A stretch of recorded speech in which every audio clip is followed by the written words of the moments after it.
Angie Mar of Lobe in the West Village, thank you so much for having us. Thank you for being here. We're so excited to have you.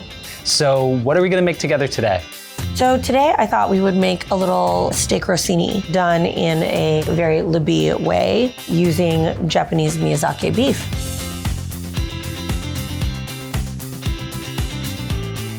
Why would you choose Miyazaki, and what exactly is Miyazaki beef? Miyazaki beef is from Miyazaki, Japan, but unlike American Angus, it's a completely different type of cattle, which actually has the ability to grow fat in between its muscles. This is a Filet Mignon, and as you can see, look at all the intramuscular fat. Yeah, it's like amazing. Exactly, because like if we were just having American Angus, you would have almost no fat, which it's not really fun, is it? So how do you get started here with this dish?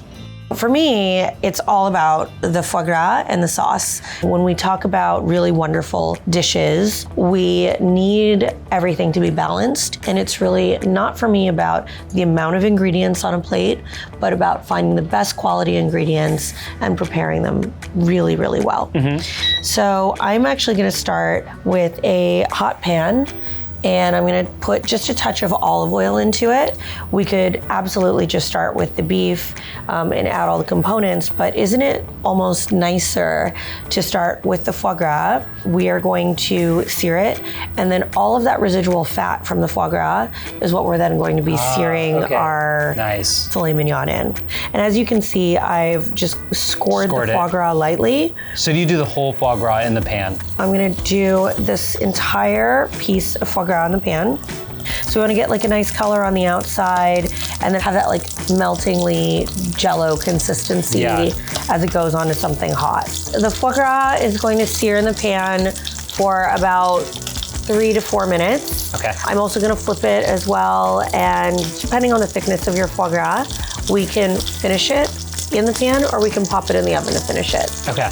So you've taken a little bit of fat out of the pan. I've taken a little bit of fat out of the pan, and we're just gonna season our steak next. And I'm very much a purist when it comes to steak. Yeah. I don't season with any pepper at all.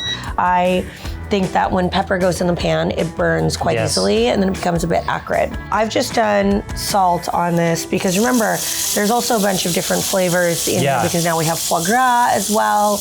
And then I actually have some rendered bone marrow and the actual fat from the loin of the Wagyu that we're going to be basting the steak with. When it comes to filet mignon, it has like a bad rap. Why did you want to put filet mignon on this menu? You know, I think that filet mignon really got a bad rap like in the early 2000s, like, you know, up till now. And I think it's because people were eating a lot of really bad filet mignon. You know, there's a lot of filet mignon and it's like super, super lean.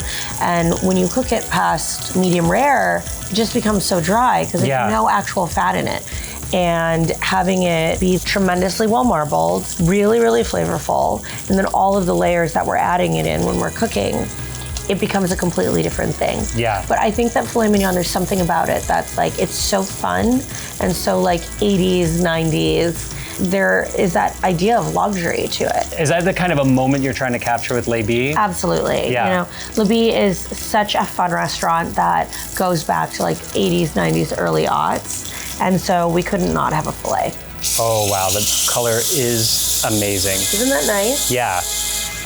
I like to clip it back and forth and really slowly build like a Maillard reaction versus a hard sear on one side and a hard sear on the other, because all of the internal juices are going to be going up and down as you flip the steak.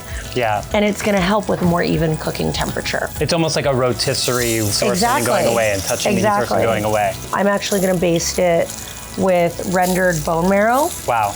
And the Wagyu fat from the outside of this tenderloin when we butchered it. I don't like anything to go to waste. And so we try to use all of the fat, everything that there is. I'm gonna flip it one more time. I'm gonna baste this side.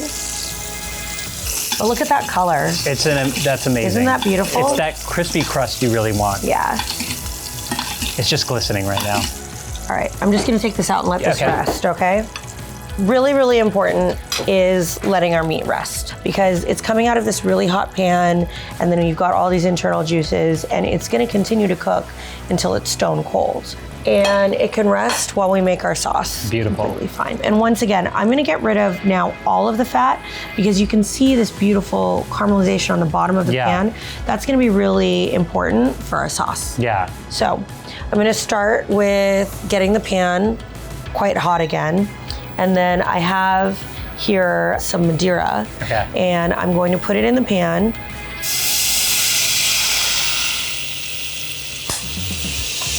Ooh.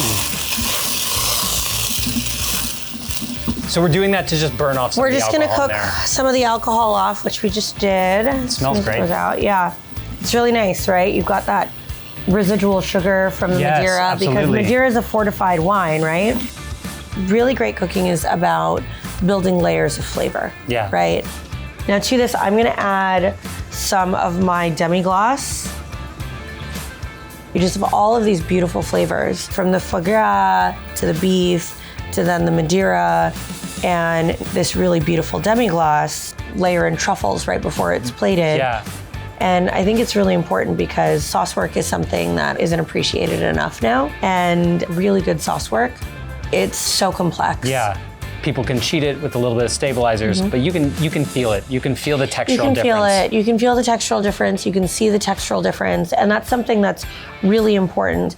You know, all of my stocks, there's no mirepoix, there's no stabilizers. It just typically is always beautifully roasted bones, a lot of water, and just time.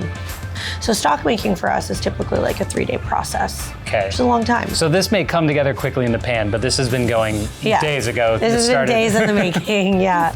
But in the interim, I'm gonna get our steak and foie gras flashing in the oven. It's rested enough, like just feel the back of it, yeah? It's still warm. Yeah. But obviously we want it to be a bit hotter. All right, so I've just pulled our filet mignon and our foie gras out of the oven, and let's go ahead and plate it. We're just gonna start by building. The Madeira sauce, I'm just gonna coat the whole thing because for me, it's like, why not, you know? We already have the foie gras. That is a beautiful sauce. It's a beautiful so glossy. So we've plated it, we've sauced it. Now it's the best part. Now you get to eat it. Now we get to eat it. Please. Are you sure? Yes. So that is a beautiful cook right there. You could just really see, like that is just, and you can see the fat still marbling in there. Yeah, you can see the marbling through, and it's really nice. It's a good cook. The beef is so tender. And the foie gras is just like this extra, like, it's almost like frosting on my cupcake here. And the depth of that sauce, the flavor, you get that little bit of sweetness from the Madeira, like that residual sugar. It's beautiful. Yeah, the residual sugar is really important because you have things in here like, you know, you've got foie gras, which has a lot of earthy iron notes to it. The beef, you got truffle, which is also very earthy. So when you take something, especially like Madeira, that's a fortified wine that has a, you know, a bit of residual sugar, it just kind of balances everything out because you need those notes. Angie Mar, thank you so much. Beautiful dish. Thank you so much.